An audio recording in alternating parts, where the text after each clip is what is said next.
Hello class 8 students, बेटा देखो आज हम एक्सरसाइज 8.2 क्वेश्चन नंबर 5 करेंगे। 5, 6, 7 देखते हैं, तीनों हो जाएंगे। ठीक है। फिफ्थ क्या है? A B C R and T B were bought for ₹8,000 each. ठीक है, एक बी सी आर और एक टी बी खरीदा है ₹8,000 ईच, मतलब बी सी आर भी 8,000 में और टी बी भी 8,000 में। एक की कीमत 8,000 है। ठीक। The shopkeeper made a loss 4% on BCR and a profit of 8% on TB। तो जब इसने इसको बेचा, ठीक है, तो शॉपकीपर को BCR पर 4% का लॉस हो गया और TB पर उसको 8% का प्रॉफिट हो गया। फाइंड द गेन और loss percent on whole transaction. Whole transaction में टोटल कुल मिला के दोनों पे, TB पे भी BCR पे भी, दोनों पे कुल मिला के उसको कितने परसेंट गेन हुआ या लॉस हुआ, ये पूछा है। तो कैसे करेंगे देखो, हम सबसे पहले BCR की बात करते हैं। फॉर BCR, तो BCR का कॉस्ट प्राइस दिया हुआ है, हम BCR का सेलिंग प्राइस निकालेंगे। इसी तरह से TB का कॉस्ट प्राइस दिया हुआ है, फिर हम TB का सेलिंग प्राइस निकालेंगे, फिर हम उन दोनों के सेलिंग प्राइस को ऐड कर लेंगे। ठीक है, फिर देखेंगे कि उनका जो सेलिंग प्राइस है उनके कॉस्ट प्राइस से कम है या ज़्यादा, तो वहाँ से हमें पता चलेगा उसको प्रॉफिट हुआ है या लॉस हुआ है। ठीक। तो for BCR CP of BCR कितना है? ₹8,000। और BCR पे क्या हुआ है बेटा? उसको BCR पे हुआ है उसको लॉस ऑन BCR इक्वल 4%। 4% का लॉस हुआ। Therefore selling price SP of BCR, तो सेलिंग प्राइस का मैंने फॉर्मूला लिखाया है आपको, जब परसेंटेज में दिया हो। क्या फॉर्मूला होता है? 100 प्लस नहीं, minus 100 minus loss percent upon 100 और मल्टीप्लाई CP। सो 100 माइनस लॉस हो गया 4, यहाँ 4% है, तो 4% कितना मेरा, सॉरी लॉस परसेंटेज है यहाँ पर, तो 4% ही लिखेंगे। 4 अपॉन परसेंट लगाने की यहाँ ज़रूरत नहीं है, जो परसेंटेज है वो लिखते हैं यहाँ। तो 4 है अपॉन 100 मल्टीप्लाई CP 8,000। सॉल्व करते हैं। 100 माइनस 4 96 अपॉन 100 मल्टीप्लाई 8,000। 2 0 कैंसिल हो गए। 96 मल्टीप्लाई 80, सो 0 8 6 जा 48, 4 कैरी, 8 9 जा 72, 4 76। तो सेलिंग प्राइस ऑफ BCR कितना हो गया? 7,680 रुपीज़। ठीक है। नाउ अब हम TB के लिए निकालेंगे। नाउ फॉर TB, तो CP cell cost price of TB कितना है बेटा? ये भी 8,000 है। ठीक। लेकिन TB पे उसको क्या हुआ है? प्रॉफिट ऑन TB कितना है? 8%। Therefore selling price of TB, तो सेलिंग प्राइस का फॉर्मूला हो जाएगा 100 plus profit percent whole divide by 100 multiply CP। देखो दोनों फॉर्मूले एक जैसे ही हैं, है ना, सेम। लॉस है तो माइनस लिखते हैं, प्रॉफिट है तो प्लस में लिखते हैं। 100 प्लस वैल्यूज पुट करो। 100 प्लस प्रॉफिट है बेटा 8%, तो 8 लिखेंगे। कॉस्ट प्राइस का भी 8,000 है। 2 0 कैंसिल हो गए। 100 प्लस 8 108 मल्टीप्लाई 80, मल्टीप्लाई करेंगे, 0 को ऐसे लिखो। 8 8 जा 64 का 4, 6 कैरी, 8 0 0, 6 कैरी था 6, 8 बन जाए 8। तो सेलिंग प्राइस ऑफ TB कितना हो गया बेटा? 8,640। नाउ अब हम दोनों का सेलिंग प्राइस लिखते हैं। Now selling price of both TB and BCR, तो प्लस कर लो। कितना था? 7,680 था BCR का, और TB का है 8,640। प्लस करो। 0 0 8 4 12, 6 6 12 1 13, 8 7 15 1 16, 16,320 रुपीज़। ये दोनों का सेलिंग प्राइस आ गया। ठीक। Now cost price of both TB and VCR। सो दोनों का कॉस्ट प्राइस 8000 टीवी का प्लस 8000 VCR का हो गया ₹16,000। दोनों का कॉस्ट प्राइस हो गया। तो सेलिंग प्राइस है 16,320, कॉस्ट प्राइस है 16,000। तो देखो सेलिंग प्राइस ज़्यादा है, और जब सेलिंग प्राइस ज़्यादा होता है तो क्या होता है, प्रॉफिट होता है। Here selling price greater than cost price, so whole gain, जो टोटल गेन होगा उसको, ठीक है, गेन कहो या प्रॉफिट एक ही बात है। तो कैसे निकालेंगे, selling price minus cost price. ठीक, सेलिंग प्राइस है 16,320, कॉस्ट प्राइस है 16,000, सो माइनस किया तो आ गया ₹320। सो 320 का उसको कुल मिला के प्रॉफिट हो गया है। ठीक, अब क्वेश्चन में हमें बेटा पूछा है इसमें प्रॉफिट परसेंटेज। क्या पूछा है, देखो गेन और लॉस परसेंट में पूछा है। सो नाउ गेन परसेंट, तो आपको मैंने फॉर्मूला लिखवाया है, गेन हो प्रॉफिट हो परसेंटेज में चेंज करने का फॉर्मूला होता है profit divide by CP into 100। तो ये होल गेन परसेंट निकाल रहे हैं हम, ठीक है। तो गेन है तो बेटा प्रॉफिट लिखो या गेन लिखो, बात एक ही, कन्फ्यूज मत होना। आप गेन भी लिख सकते हो, प्रॉफिट भी लिख सकते हो, गेन डिवाइड बाय CP या प्रॉफिट डिवाइड बाय CP।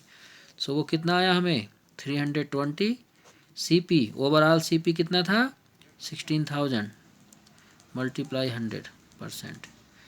सो 20 यहाँ से कैंसिल, 1 0, 16 2 जा 38, सॉरी 16 2 जा 32, 16 2 जा 32, तो कितना आ गया कैंसिल 2%, यानी उसको जो ओवरऑल गेन होगा वो कितना होगा 2% आंसर। ऐसे करना था ये, ठीक। नाउ अब देखो आंसर नंबर 6। देखो 6 क्या है बेटा, यहाँ लिखा है during a sale a shop offered a discount of 10%। एक शॉपकीपर ने क्या किया, 10% डिस्काउंट दे रहा है, वो उसने सेल लगाया हुआ है on the marked price of all item. जो भी मार्क्ड प्राइस है, मार्क प्राइस में जो MRP होता है ना, ठीक है, तो जो भी मार्क होगा आइटम के ऊपर उसका 10% डिस्काउंट दे रहा है शॉपकीपर। तो what would a customer have to pay for a pair of jeans marked ₹1450 and 2 shirts marked ₹850 each. तो कस्टमर को कितना अमाउंट पेड करना होगा, a pair of jeans marked ₹1450, उसने जीन्स लिया है 1450 का, एंड 2 शर्ट्स लिए हैं मार्क 850 ईच। जो शर्ट्स की कॉस्ट है 850 ईच, एक की 850 है, जबकि उसने जीन्स भी 2 लिए हैं पेयर ऑफ जीन्स, लेकिन दोनों की ही कीमत है 1450। तो कितना उसको पेड करना पड़ेगा। तो पहले हम देखते हैं इनका मार्केट प्राइस कितना है टोटल। कैसे करेंगे, देखो टोटल MP मतलब मार्क्ड प्राइस, चलो total marked price means MP of a pair of jeans and 2 shirts equal to कितना था बेटा 1450 तो जीन्स का है, प्लस 850 एक शर्ट्स का है, दूसरी शर्ट का भी 850 है, क्योंकि दो एक का 850 था, देखो क्वेश्चन में कहा था 850 ईच, तो 2 का हो गया ये, प्लस करो 0 5 5 10 5 15, सॉरी 5 5 10 10 5 15 का 5, 1 कैरी 8 8 16 4 12, सॉरी 8 8 16 16 और 4 20 20 और 1 कैरी 21, 2 के 2 1 3, कितना आ गया ₹3,150। ये हो गया जीन दोनों शर्ट्स का और पेयर ऑफ जीन्स की कॉस्ट। नाउ अब डिस्काउंट कितना कहा है, डिस्काउंट इक्वल 10%, तो ये परसेंटेज में हम रुपीज़ में निकालेंगे। देयरफॉर डिस्काउंट इन रुपीज़ वो हो जाएगा बेटा, क्या होगा, 10%, क्योंकि 10% डिस्काउंट है off market price MP। So 10% off कम इस मल्टीप्लाई मार्केट परसेंट 3150। सोल्व कर लो। 10% means 10 divide by 100 multiply 3150। Zero cancel हो गया, ये जीरो कैंसिल हो गया, ₹315 उसका डिस्काउंट आ गया। जब डिस्काउंट 350 हो गया, मार्केट प्राइस ये था, तो उसको कितना पेड करना पड़ेगा, इसमें से हम इसको माइनस कर देंगे, क्योंकि डिस्काउंट है, छूट होता है, डिस्काउंट को माइनस कर देते हैं। ठीक, therefore the amount which the customer will have to pay equal to market price minus discount. Market price में से डिस्काउंट को माइनस कर दो। मार्केट प्राइस था 3150, डिस्काउंट 315, माइनस करो। 10 में से 5 गया 5, 4 में से 1 माइनस करोगे तो 3। ठीक, 11 में से 3 जाएगा 8, 2, कितना आ गया, ₹2835। ठीक है, ये उसका इतना अमाउंट पेड करना पड़ेगा। ठीक, नाउ आंसर नंबर 7। देखो क्वेश्चन 7 है, a milkman sold to his, मैंने नहीं लिखा है यहाँ, आप देखो बुक में पढ़ना, उसमें कुछ ऐसा है कि a man send 2 of his buffalo ₹20,000 each. एक मैन ने अपनी 2 बुफेलो को सोल्ड कर दिया है, जिसकी कॉस्ट जो है सेलिंग प्राइस 20,000 ईच है, यानी कि एक बुफेलो का 20,000, दूसरे का भी 20,000। और उसको क्वेश्चन में कहा गया है कि एक बुफेलो पर उसको प्रॉफिट हुआ है, दूसरे बुफेलो पर उसको लॉस हुआ है। तो बताओ ओवरऑल उसको प्रॉफिट हुआ है या लॉस हुआ है। तो ये जो क्वेश्चन नंबर 7 है, ये क्वेश्चन 7 कुछ क्वेश्चन नंबर 5 की तरह ही है। यहाँ पर देखो 2 आइटम थे, BCR और TB, वहाँ पर भी 2 आइटम है, दोनों बुफेलो है, फर्स्ट बुफेलो सेकंड बुफेलो, एक पे प्रॉफिट हुआ है, एक पे लॉस हुआ है। बस क्वेश्चन नंबर 5 और 7 में ये डिफरेंस है।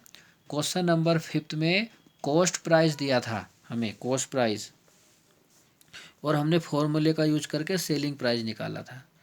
लेकिन क्वेश्चन नंबर 7 में सेलिंग प्राइस दिया हुआ है और कॉस्ट प्राइस आपको निकालना है। ठीक है, तो फॉर्मूले मैंने लिखा है आपको, आप क्या करना, कॉस्ट प्राइस का फॉर्मूला लगाना, cost price of first buffalo उसका फॉर्मूला मैंने आपको लिखवाया हुआ है, 100 अपॉन, यहाँ पर होता है 100 माइनस लॉस परसेंट अपॉन 100, लेकिन कॉस्ट प्राइस में होता है फॉर्मूला 100 ऊपर होता है 100 upon 100 minus loss percent into CP। वो प्रॉफिट में होता है ये 100 ऊपर 100 upon 100 plus profit into selling price. Cost price की बजाय क्या आ जाएगा यहाँ, सेलिंग प्राइस, और कॉस्ट प्राइस आप निकालेंगे। तो उस फॉर्मूले का यूज करके कॉस्ट प्राइस निकालना, बस फिर सेलिंग प्राइस लिखना, दोनों बुफेलो का कितना है, कॉस्ट प्राइस देखना दोनों का कितना है, 40, सेलिंग प्राइस तो 40,000 हो जाएगा, 20,000 प्लस 20,000 40,000, कॉस्ट प्राइस आप निकालेंगे। फिर उससे आपको पता चलेगा कि उसको प्रॉफिट हुआ है या लॉस हुआ है। लॉस है तो लॉस लिखना, प्रॉफिट है तो प्रॉफिट। तो ये क्वेश्चन नंबर 7 आप करेंगे, करके मुझे सेंड करना। अगर किसी को कोई प्रॉब्लम हो, कुछ हो तो पूछना। ओके बेटा।